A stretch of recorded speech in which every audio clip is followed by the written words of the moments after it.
নমস্কার, নিউজ ভ্যানগার্ডের পর্দায় আপনাদের প্রত্যেককে স্বাগত। এই মুহূর্তে আপনাদের সঙ্গে আমি রয়েছি শতাব্দী। চোখ রাখবো আপডেট খবরের দিকে।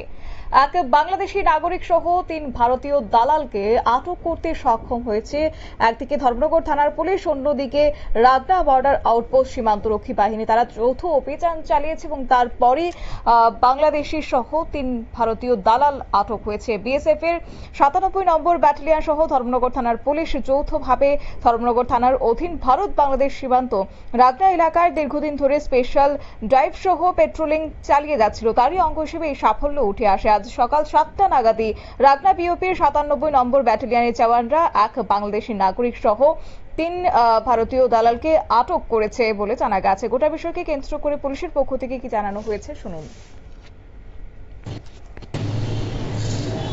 বেশ কিছুদিন ধরে আমাদের ধর্মনগর থানা বর্ডার বাংলাদেশ বর্ডার এরিয়াতে বিএসএফ পুলিশ কন্টিনিউ টহলদারি চলছে, নাইট পেট্রোলিং চলছে এবং টাউসদের বাড়িঘর আমরা কন্টিনিউ রেড চলছে এবং তাদের উপরে আমরা কড়া নজরদারি চলছে। তারই একটা অঙ্গ হিসেবে গতকালকে সন্দেহজনকভাবে 2 জন টাউটকে ধরা হয়েছে এবং সাথে পুলিশ ছিল এবং এইখানে রাগনার বিউপিতে তাদেরকে ইন্টারভিউশনের মাধ্যমে একজন বাংলাদেশিকে আমরা রিকভারি করতে সক্ষম হয়েছে, একজন বাংলাদেশি ধরতে সক্ষম হয়েছে। এখানে রাগনার বিএসএফ বিউপি এবং লাস্ট পুলিশ আমরা তাদের বিরুদ্ধে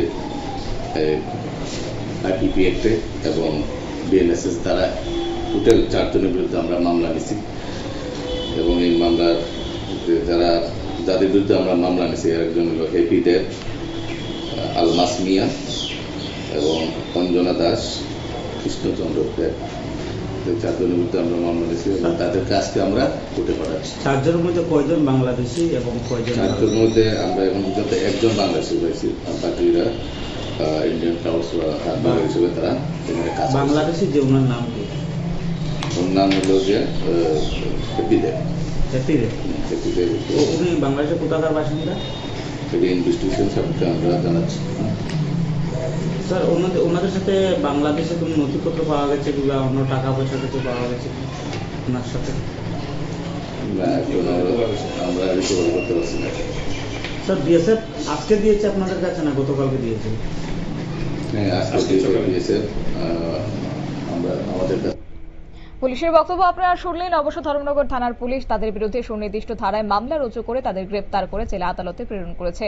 তারা হলো যথাক্রমে বাংলাদেশি নাগরিক হেপি দেব, বয়স 20 বছর, পিতা রামানন্দ পাল, বাংলাদেশি মৌলভীবাজার এলাকায় কুলাউড়া থানাধীন বাঁশপুকুরি এলাকায় তাদের বাড়ি বলে জানা গেছে, এবং ভারতীয় নাগরিক যার বাড়ি ভারত বাংলাদেশ সীমান্তের 0 পয়েন্ট এলাকায় কাঁটাতারের ওপারে ধর্মনগর থানাধীন ইয়াকুব নগর চলাপস্তি এলাকার বাসিন্দা আলমাস মিয়া, বয়স 51 বছর, অবশ্য পিতা মৃত আব্দুল খালেক। ভারতীয় নাগরিক অঞ্জনা দাস, বয়স 45, এবং অন্যদিকে আরো এক ভারতীয় দালাল ভারতীয় নাগরিক কৃষ্ণচন্দ্র দেব, বয়স 26 বছর। তারা সেই বাংলাদেশি নাগরিকদের অবৈধভাবে প্রবেশের ক্ষেত্রে সাহায্য করেছে বলে অভিযোগ।